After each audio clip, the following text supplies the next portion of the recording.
coming to get you, Barbara. Here's some money. Go see a Star War. But I'm trying, Ringo. I'm trying real hard to be the shepherd. Welcome back to Long Walk Talks. My name is David Hensley. I'm the owner and creative director of Long Walk Productions, and I am joined tonight by my two co-hosts, Stan Wilson Lee Professor Plum.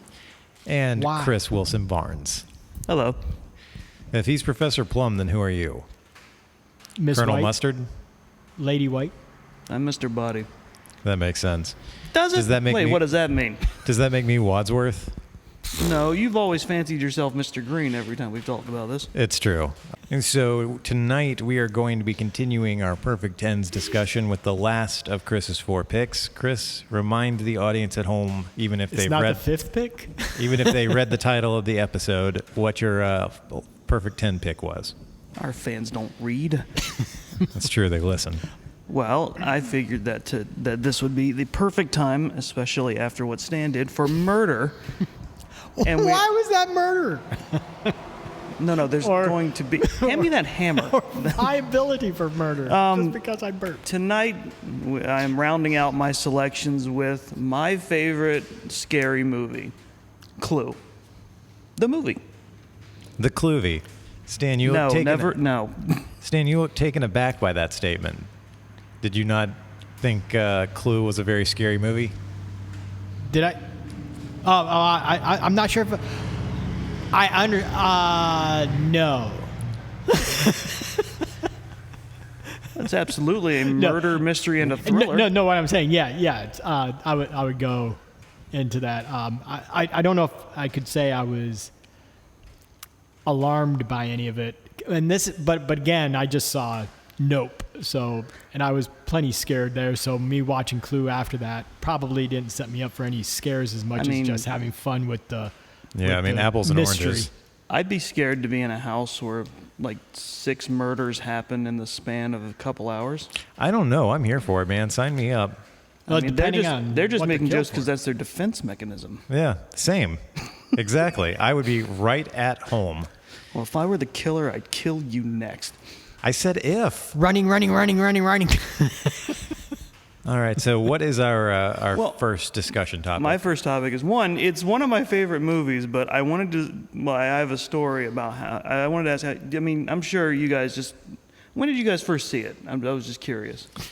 Oh, well, I know the Stan's answer. It Stan doesn't have to be involved, but I was just curious. I know Stan watched it for the Long first story time short. last night. Yeah. I saw this. You and I have discussed this before, Chris. There was a period in the 90s where if you had HBO, you basically watched the same 5 movies. So it was this and Tremors for me. I cannot tell you how many times I watched Clue and Tremors in the 90s. So I've seen Tremors several times, and it's kind of crazy. I've never seen, and I've known about Clue forever, but I guess I've never seen it. Kind of like Christmas Vacation for me. It's like, we're just introducing you to all kinds of classics. My disappointment grows by the second. All right. you're not the only one, obviously. Amanda broke up with me last night or yesterday afternoon because I had never seen Clue. That seems a bit harsh. No. No, it seems perfectly justified to me. it doesn't seem like it should be the She inciting walked incident. off. Yeah. She walked the fuck off. Yesterday afternoon, Sunday as of this recording, me and Katie and Stan and Amanda had just gotten out of seeing Nope when we started talking about doing this episode for Clue, which Stan admitted that he had never seen before. And me and Katie and Amanda all looked at him, and then Amanda just said nope and Nope. walked off. And I was like, you know what? That's reasonable. It was funny. It's good as a joke, but I genuinely don't like that when people get upset that you've never seen something, you know? Well, generally, that the film itself, when it came out, was not received well Oh, yeah, critically we'll or get to that. commercially. But the idea that those that end up watching it later fall in love with it, it's like. Oh yeah. And I never was the one to stop and end up watching something after it was panned or whatever. So until recently, watching Christmas Vacation and Clue, and then it's like, oh, this is why it's all about what it is. I mean, it is the perfect comedy. I don't know why this flopped on release. I have ideas, but we'll get there. We'll get No. there. I brought up the first time viewings thing because, like I told you, yeah, it for me it did fall into that whole HBO ran it, and that's how I first saw it kind of thing, like so many other movies. But it happened in a weird way for me, and I wanted to share it because it happened. Me watching it happened because I was sick. Not just sick in Jamaica. The only time I've been out of the country on any sort of trip, I was around 11 or 12. My family decided to take a big trip to Jamaica for like a week. So we went out there to a resort on the coast. It was a neat place. I was running around the first couple of days having fun. And then middle of the week, I came down with strep throat. So I was confined to our little hotel villa thing that we were in. Sounds familiar. So I just had to watch TV. Well, I've also had COVID. But not in Jamaica. Not in Jamaica. No, the views would Or have been better. Switzerland. Brag. Much. But so I was confined to the room, and I was just watching TV, and I kept I swear to you, it happened. I don't know why this is ingrained in my brain so much, but it happened at least 4 or 5 different times where I would flip around on TV. I would keep coming on to the last half hour of Clue, when they were doing the summation, the entire rundown of the plot. Every time, and I was like, it became an obsession for me to tune in when they were actually starting this movie. And finally, I don't remember when I did. Finally, I did, and I was like, "Oh, good. The rest of it's nice too." Yeah, it's especially funny watching this as an adult. Yeah. Because I just, thought it was silly and funny as a kid, not realizing how many jokes went over my head until the first time I watched this as an adult. Chris, I can't believe you didn't lead us into one of the great jokes. What joke is that? The long story short. Too late. Too late. That is one of my favorites. That's one of the ones I will just quote when I can. Now that he's brought that up, I am kind of disappointed with you. That's the end of this episode. I'm holding off because there's going to be an entire section of this show that is just favorite lines. This movie was written by John Landis, and this movie's, aside from everything else, this movie is just rapid fire in terms of dialogue and quips. It is just nonstop, and that's not surprising considering the people in this movie who are delivering it. Yeah, I have the majority of this film memorized. Yeah. I could do a one-man Clue. And that's playing every impressive character. considering the sheer amount of just like dialogue back and forth that happens in this movie. So I just wanted to start off with it was something that was always vaguely on my mind until I got older, and it was like, it became more obvious when I since I understood it better. It's just like, how did, this is based on the Parker Brothers board game. How did an adaptation of a board game be so good?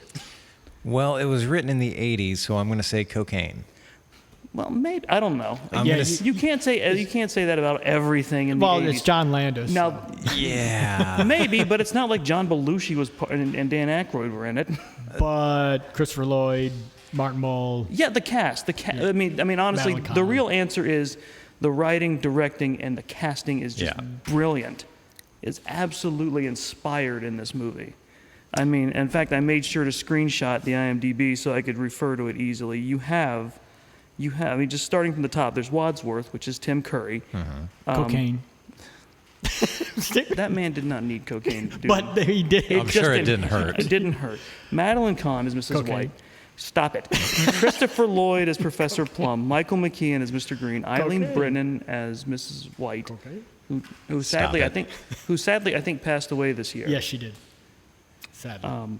Leslie Ann Warren as Miss Scarlet. Martin Awesome. Mull as Colonel Mustard.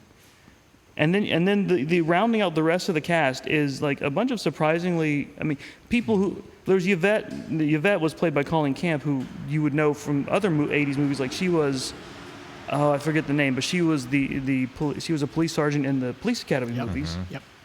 The lead singer of Fear. See, I didn't know that until recently that he was he fronted a punk band. Fear. Lee Ving. Fear. Yeah. The incredibly named Lee Ving. Yeah. And Jane Weedland from the Go-Go's. as That's the right. Candy She's the Telegram Girl. Yeah, the singing Telegram Girl. Yeah, Jeffrey Kramer is from, he was also best known for being in Jaws as well. Yes. And Howard Hesseman is the chief. Uncredited Howard Hesseman. Yeah. Like, it's a fantastic group. I actually watched the credits 3 times to see if Howard Hesseman was in it because I hadn't realized that he was purposely uncredited, and it's like that's Howard Hesseman. I know it is. Where is he? It's like they don't even. Oh, he's uncredited. Well, Chris, on the way over here, you mentioned to me that there are both Pac-Man and Tetris movies in development currently. Yes. If you told me today, or if you told me in the 1980s, oh, they're making a movie based on Clue, I would have said, well, that's going to be fucking terrible. I'm relatively sure the Pac-Man and Tetris movies are going to be fucking terrible. And they probably will be, and I'll tell you why. There's more oversight directly interfering from the companies now than there would have been back then, because the premise of the Clue board game is you're playing as detectives trying to figure out who killed Mr. Body in the mansion. That's literally it. You roll dice, you go from room to room, you try to find clues to eliminate what wasn't the cause, to figure out who did. And with such a broad enough premise, they did something really remarkable with this. Like a really brief rundown is 6 strangers are invited to a mansion. Alleged strangers Are invited to it. Well, they have tenuous connections. Right. They are invited to a mansion in New England, and sometime in the 1950s, the height of the Red Scare, on a rainy, dark, cold night, and they're greeted by Wadsworth the butler, who informs them that they're all here because they're all ensnared in the same blackmailing scheme by Mr. Body. And he brought them all there to settle everything, to be done with this. And then Mr. Body shows up and says, "Okay, let's settle this with murder." Like you do. He gives everyone weapons. He says, "Hey, let's just all kill Wadsworth and go on about our day." Well, the lights go out. Mr. Body gets shot, and then things escalate from there. I think I'm just now realizing that in this murder mystery, we have a cast, excluding the FBI agent who shows up and the cops that come in at the end, 13 people. Yes. A cast of 13. I mean, officially, I left some people off. Officially, the cast list, when I saw cast and crew, or full cast, 17. Yeah. Yeah, and I know from reading a couple articles, they basically all lived in that mansion while filming. Which just sounds like my dream scenario. It does, yeah. Making a movie, just living in a place on set. Yeah. It does sound really cool. I want to point out one of the interesting things I never really paid attention to watching it before. Wadsworth at one point says the police are coming in about 40 minutes. Mm-hmm. And from there to the end of the movie, that's before they start searching. After the first round of searching, he says the police will be there in about 15 minutes. The frenzied pace at which this escalates and gets weirder and worse is absolutely incredible. I love it. And I love details like that in movies as well. Like the countdown at the end of Aliens, that's exactly the amount of time that is being announced over the loudspeaker. But that just kind of blew my mind when I was rewatching it last night. I was like, that helped. Like, it was weird enough or frenzied enough watching them do all this when I didn't think it was going to be, when I thought it was like taking place over a longer amount of time. Now I know it happened within the span of like an episode of CSI. I mean, the movie basically does take place in real time. Almost, yes. Yeah. I think they fudge it a little bit because it's like there is about an hour, like the movie takes place over an hour, and then there's the ending. Well, I mean, I think like from Mr. Body arriving onwards, the movie is in real time. Yeah. Basically, yes. It's like they fudge it a little bit in the beginning with all the guests arriving, but once things really ramp up, it's all a solid hour of chaos. Yeah, it's absolutely, and it's so and that's a testament to, again, the directing and acting, that it's like everyone's on the spot at the moment. Again, it's like I said with Christmas Vacation. It doesn't feel like anything is wasted. Mm-hmm. So let's jump into it. Let's talk about the favorite parts, lines, practically the whole movie, honestly. Yeah, I mean, I'm sure every time Katie and I watch this, I drive her nuts because I can't help but quote along with it. I mean, obviously, there's, to make a long story short, Too late. Which I could relate to. You know what's yes, great? so can we, Stan. The callback is fun, but I forgot the original usage of that line by Colonel Mustard is when they're discussing, like, right after, I think the cook or someone died, and everyone looks at him like, you motherfucker, someone just died. Yeah. To this day, nobody can mention anything about communism without me either thinking or saying out loud, communism was just a red herring. That's what I titled this part of the podcast. Communism was just a red herring. And I think it's funny. It's like in one of the endings, in two of the endings, including the real one, Tim Curry gets that line. And in the other one, Miss Scarlet does. Yes. Who I love.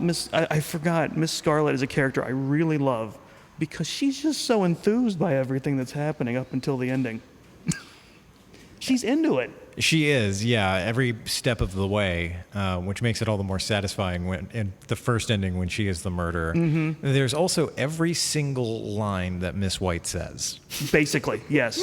Madeline Kahn, I think, has the best, in a cast of comic geniuses, Madeline Kahn has probably the best comedic timing out of all of them. To the point where I think she got to improv something that. Oh yeah. The Flames Flaming is an improv famously, and I don't think they threw in a lot of improv in the movie. She got to do that on her own. You can watch Martin Mull in the background trying to keep his shit together when she's doing that. Oh yeah. They seriously cut to him and Christopher Lloyd. They're genuinely confused and bewildered. There's just something so genuine and hilarious about the way Martin Mull says the line, I inherited the money after the war when I lost my mommy and daddy. There's almost every time Colonel Mustard is in an argument with someone and they get one over on him, he doesn't realize he just agreed to their insult. Yes. Like most famously is like, it was when Wahlberg goes, "You don't need my help looking bad." And he's like, "That's right." And he doesn't react. He's just like, Stan, aside from long story short, what stuck with you? It's the first joke, and it's my favorite joke, and it remain my favorite joke because I'm like 8 years old anyway. When we first see Wadsworth and he's coming to the house, and I think I know what you're talking about. He moves the dog's way and he steps in the dog shit. I'm surprised they didn't go any further than the first couple of people. But see, I think that was as far as they could go before it would just, because they did 3 people, and and it's like it would have been funny. It would have just been funny to me if people had paused near the door and just kind of, and then just moved on. I did want it to come back to the when they started opening the door for the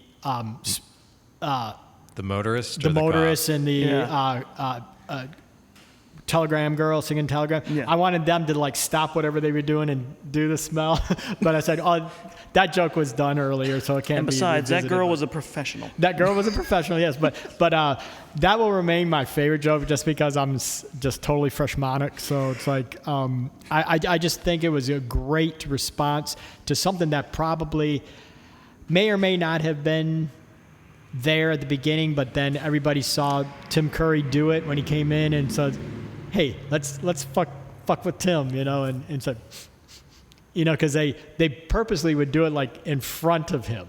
As he's doing his stuff, whatever he's doing in the scene. But when they came in, it's like they would make sure, and it seemed like they were, as actors, fucking with each other. And it's like, I love the joke, and I love it that it's also kind of a, let's steal focus from this dude. Let's fuck with him on stage and see if we can crack him. I love that joke. Again, I love the too late stuff. But my favorite bit of physical bit, and I think, and it's totally directly out of live theater and vaudeville and stuff, but because they they just stage it so well for the camera. When they're bringing in the bodies of the cook and Mr. Body, and they're putting them on the chaise lounge, and the two ladies carrying the cook can't get her all the way over, so they just basically set her face down and into the sofa, and then they bring Mr. Body up, and then somehow Colonel Mustard has found his way in between. Oh no, that's Professor Plum. It's Professor Plum. Is it? Yeah. It's is Christopher Lloyd. Colonel Mustard It's in that Christopher scene. Lloyd. Yes. Okay, so but whatever the Colonel Mustard in staging that of scene it has his own bit where he's directing everyone carrying the cook and never once helping. Never them. once helped that. Yes, and then but the way, and I don't know if they had placed Christopher Lloyd into that position, but the fact that they just circled around, and all of a sudden somehow Well, he's it's in because of how he's carrying the body. He ends up swinging around with it onto the couch. Right, but just the staging and the traffic pattern that had to take, and it's something that's done in rehearsal. You know, it's a total physical comedy thing in live theater.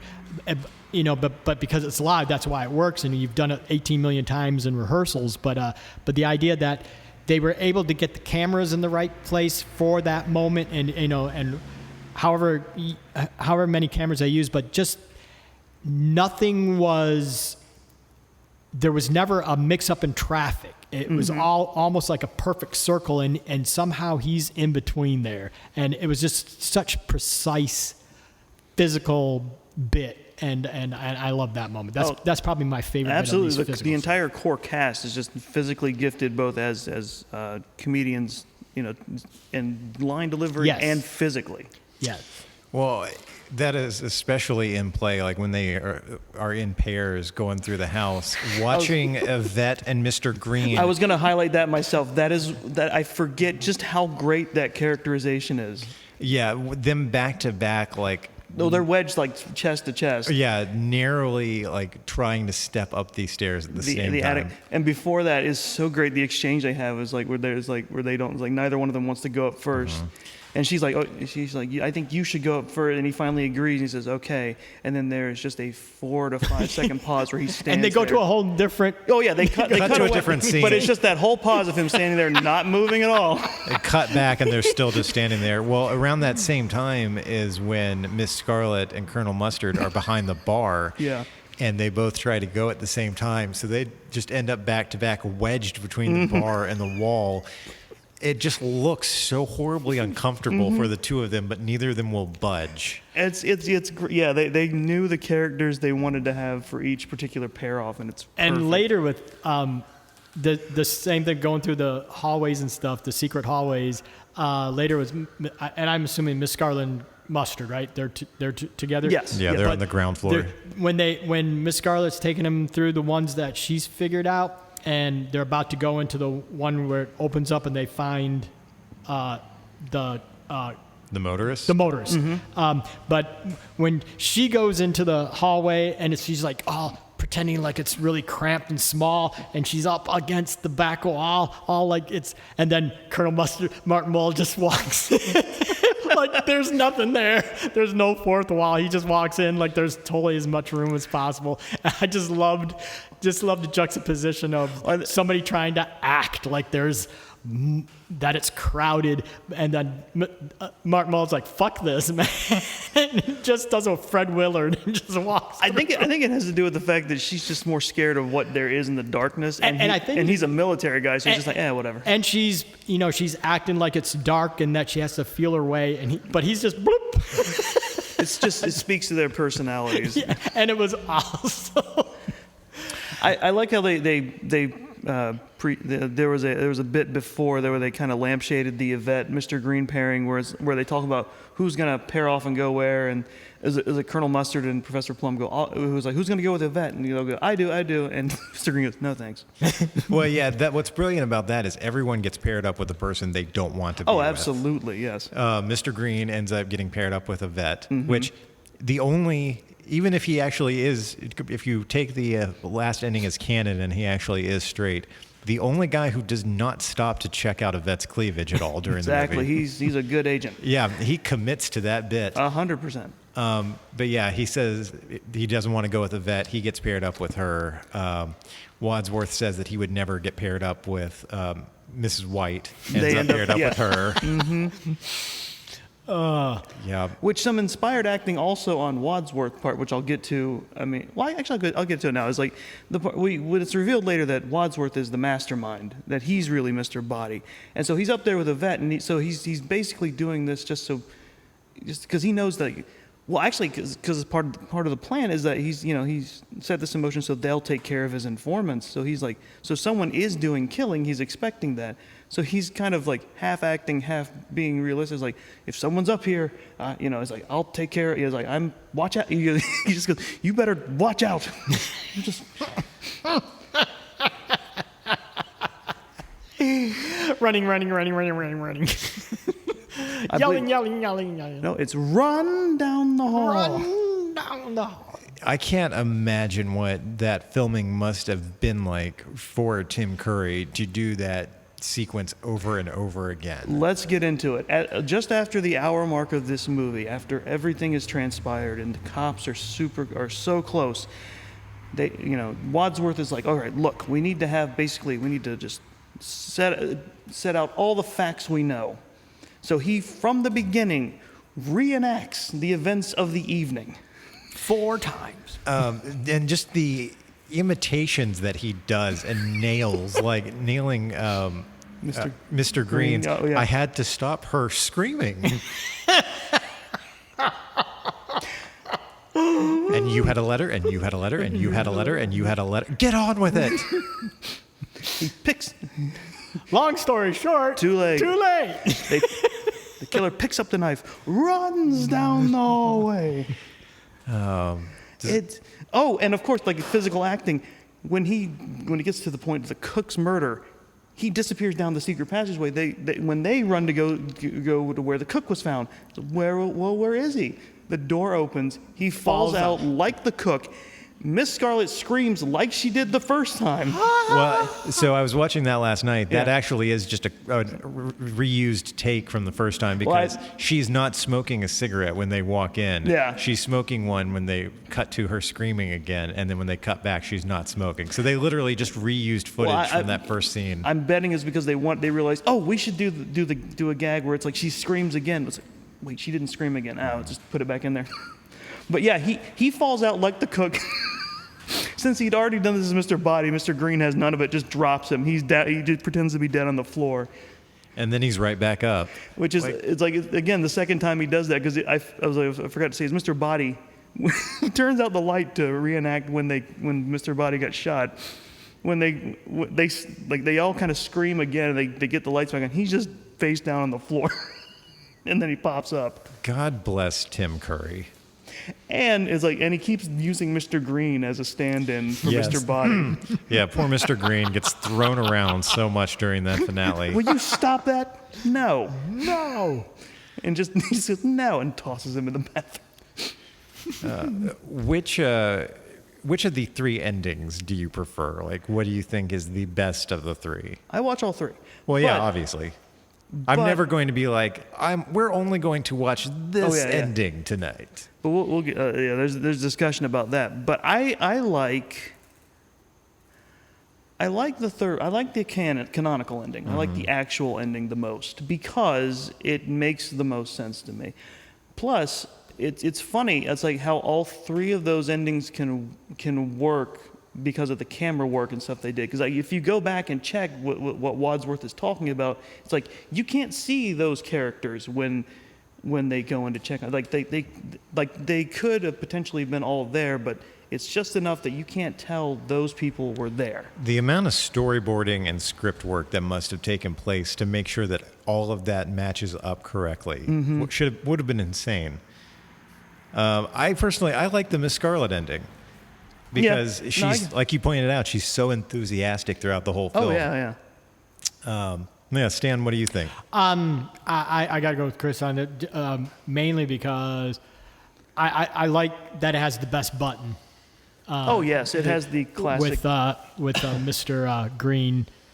If you'll excuse revealing. me, I'm going to go home and sleep with my wife. Well, not only that, but right before that, they slip in the classic game All right. game-winning Who done line. it? Yes. They all did it. But if you want to know who shot Mr. Body, I did in the hallway with the revolver. Yes. That's what it's like. I love how it actually does the moment. And you're right, Miss Scarlet is really good because she is also very impressed when Wadsworth outs her and captures her. Who are you, Perry Mason? Yes, that phone call. And the side characters are great because when they show up, you're like, oh no, more people are here, and then it just slowly becomes a realization. Oh wait, they're connected. Yeah. So and especially when the cop who shows up questions him about the phone call from J. Edgar Hoover. Well, he's on everyone else's phone. Why wouldn't he be on mine?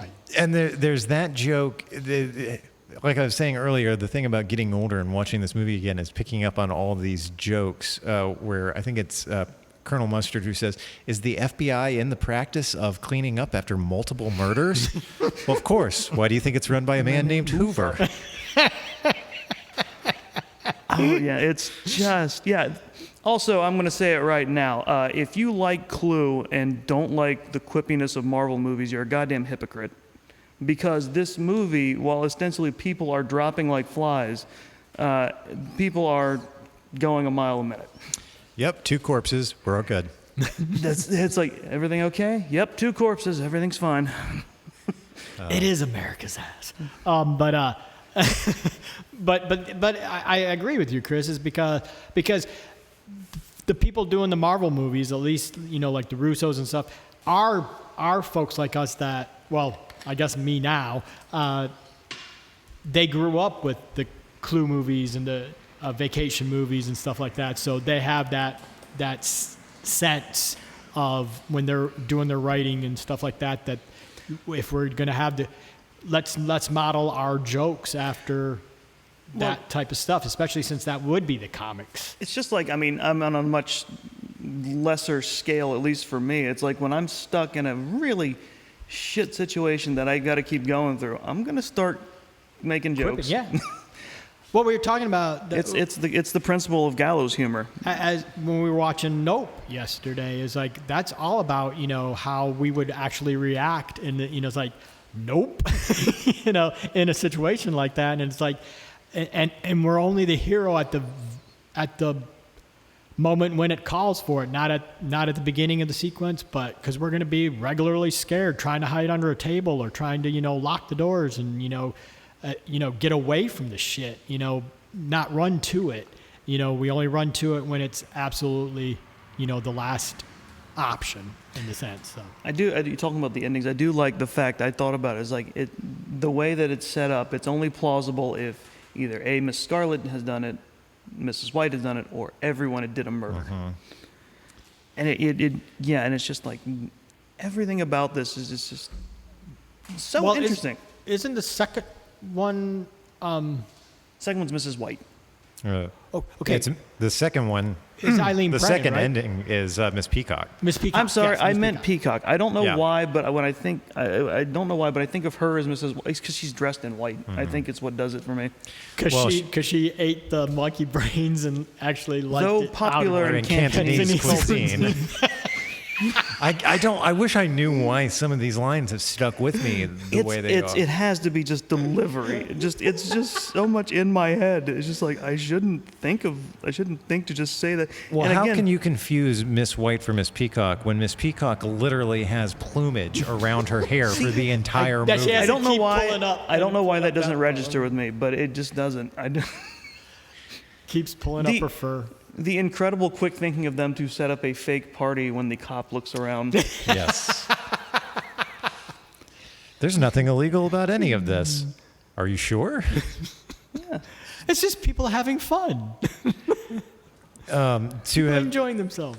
To have been Colonel Mustard pretending to make out with the cook's corpse. Like No, I guess it's Mrs. White, right? Making out with Lee Vings. with his corpse on top of her. Yeah. Oh yeah, that's right. Well, Colonel Mustard is manipulating the cook's arms for like the Yes. hug or the dancer that they're doing. Something that's always stuck with me that, again, talking about quotes that you can't really just put in any other situation. It's Christopher Lloyd's delivery when he walks over to Mrs. Peacock with the match. He just looks at her and goes, "It's you and me, honey bunch." There's something about that. It's because he didn't get paired up with any of the people the women he deemed more attractive, solely because of that. And the gun argument, the bullet argument. Excuse me. Yes, 1 + 2 + 1 + 2. Yeah. I counted that through the movie this time. There were only 5 shots. Yeah, I have done that before. At some point, I've sat down and watched this. Like, all right, I'm actually going to pay attention to the bullets this time. And it's exclusive. That's also another point in favor of the Scarlet ending. That's the only time they have that argument. Yes. It's like 1 + 2 + 2 + When Amanda and I went to lunch after the movie, and basically we were just talking about either Nope or what I was going to be able to see in the second half, that I was going to watch of Clue afterwards. And she kept, "Have you got to this singing telegram yet?" I was like, "No." And then she just started going 1 + 2 + 2 + 1 + 1. And I'm like, "Why you got that?" I don't know what that means yet. And she was cracking herself up when she was doing it. And then just the way she was doing it was cracking me up. I'm like, I can't wait to see what that's from. No, that was only one shot. That was 1 + 1 + 2 + 1. Yeah, no, Scarlett was right. They fired one shot at the chandelier, 2 shots at the door, one shot from Mr. Body. Yes, and 1 shot at the singing telegram. That's right. That's 5. 5 shots. I thought there was 2 shots at the chandelier, though. No, that was Wadsworth's mistake. No, I mean, when it was done before it came down, there was a second shot. I don't know. No, Nope. there were 2 shots. You might be thinking of the second shot on the door, because there's the shot that sort of grazes the door, and the second one that goes through and wings Colonel Mustard. The one that hits the chandelier rope grazes it, but does enough damage that the weight pulls it That's down. what I'm thinking. Well, we can sit here quoting the movie. We could probably quote our way through the entire thing. What's next? What was your next discussion topic? Well, I did want to mention one more thing about the summation, which is I realized it was 2 great detective fiction tropes combined into one when you find out that Wadsworth is the mastermind. And that is, the first one is the great moment where the detective, sits everyone down and runs through everything that happened. He pieces it all together like Poirot or Holmes. And the other thing that's happening that you don't realize until you see the proper ending is it's also the killer boasting about how he did it. Yes. 2 for 1. Yes. And I love it. It's what's interesting is about the endings is since I have the Blu-ray, I looked in the back. They actually properly list the running times of the movies if you run each ending individually or run all 3 of them together, which is a nice touch. To have been an audience member in 87, I think? 85. 85, and come out and be like, "Oh, and what about that ending where Miss Scarlett did it?" What are you talking about? Miss Peacock did it. Or no, they all did it. The fact that the theatrical releases all had one ending attached. And my mom talked about that. Being when it actually happened in theaters. I think and that's it dovetails into this. It's like we mentioned it earlier. It was unfortunately a flop when it came out, and I think this is part of it. I think people didn't like the gimmick of the idea of walking out not having seen the right ending. Right. I can see how that would have backfired, because I'm sure movie executives at the time were like, well, that just gives them incentive to go back and see it 2 more times. Right. That yeah. It is, and I don't know how they distributed it, but I think it was just almost random which ending you got. So I've seen Clue 47 times and I got the same ending. Because it's like one part of the states got this ending, another part, so it was released regionally. And at the beginning there were 4 endings, and Kaplan decided to cut one, right? And because he said 3's enough. Yeah. And wait, what was the 4th ending? It's in the Pornopedia. Pornocopia. What did you just say? Win a Pornocopia. Where'd it go? What was ending number 4? a fourth ending was filmed, but Lynn removed it because he later said it really wasn't very good. I looked at it and I thought, no, we've got to get rid of that. Wadsworth committed all of the murders in the unused fourth ending. He was motivated by his desire for perfection. Because he's the butler. Because he's the butler, and the butler did it. But I think it's true, is it? Because they already did the law of threes. It's like it actually just makes Wadsworth seem smarter to have just coerced everyone else into doing his dirty work. That's exactly what I think. And then again, I think what's his face, Jonathan Lynn. John Landis? Jonathan Lynn, when he Jonathan was Lynn, the director. deciding on what endings to use, I think he was like me and just liked the button of the. How could you not? It really is a perfect way to end a black comedy style farce, physical farce show. And because that would work on stage as well, to have that moment happen. And I think it was just a lovely. That's why I've always wanted to play Mr. Green, so that I could go out on that last line. And it's a great line. And if I did it live, I would want all three endings just to build up to that. But the idea that if that is that's the ending that is considered the ending, and that's the one people got to see in whatever part of the country they were in, I think they were given the best ending because it had the best bit to finish a show. And you know what's great about ever since DVD and Blu-ray, they've on every iteration they've given you the option. It's like you can have a random ending, you can pick whichever ending you want, or you can have all three, which I love. It's just that I like how proud they still are of that gimmick, because it's a good one, and I think it's a shame. I think it's a blessing and a curse. It's like it was a flop. But I think the fact that it grew into a cult hit is proof that it's a quality movie. And on top of that, it probably saved it from people seeing how much, it saved it from making a bunch of money and getting ruined somehow, I think. Yeah, that's fair. And the fact that as the cult status of the film grew, people were starting to discover the people that were in it. Because that's it's like we knew Madeline Kahn from the early Brooks stuff, but the idea that Martin Mull, and the Christopher Guest style folks, they were coming to their own at the beginning of that movie's run. So it's like, as the cult status happens, you get to see Martin Mull more. You get to see, so it's like you start appreciating them as comics and as artists themselves as well. So it's like, I'm not sure if people were ready for that grouping of brilliance. But to quote Back to the Future, your kids are going to love it. I know, right? Exactly. That's what I'm saying. That's right. The double negative has given way to proof positive. I love that joke.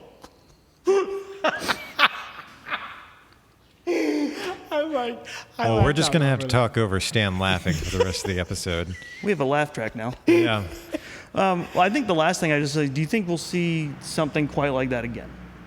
I mean, I want to hope, but I don't think so. Not in the same way, at least. I mean, this movie is iconic and it's a classic. But will we see something like it again? We've seen something like it since. I mean, as much as I love this movie, it is not one of a kind. No. And again, to go back, it's a staple of live theater and vaudeville and stuff like that. The physical farce comedy, So it's like. The style and the bits have been around forever, but in the sense of people taking time to do it as a film, I think it's going to be more animated. Is the Pac-Man stuff supposed to be live action? Yes. It is. Mm-hmm. I will say, I haven't heard anything about it in a while, but the rumor was Ryan Reynolds was trying to do a remake of this. Yes, I do remember hearing that, and I feel like it's doomed to fail unless they don't try to do a remake and they just make another Clue. Like, if they try to recreate this story, they're never going to achieve that kind of success. But if you take the foundations of Clue, right, which is that it's 6 people and a murder mystery inside a mansion. And I'm betting something like that will happen more than just a straight remake. Yeah, like we don't need to see the motorist and the cop and the singing telegram girl again. We can see other interesting doomed characters. But I will say it will be if it happens and it gets off the ground, it will be funny to read those articles about how this might ruin the legacy of Clue.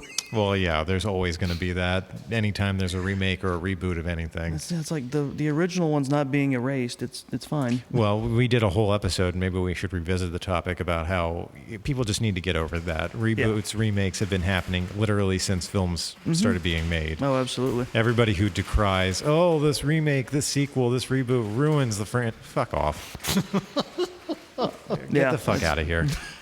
Speaking of which, I just recently, a couple of days ago, I finally watched the new Beavis and Butthead film, and it was brilliant. No, actually, yeah, It's it got really it got fucking great reviews, awesome. and a new season of Beavis and Butthead just dropped. Apparently, yeah.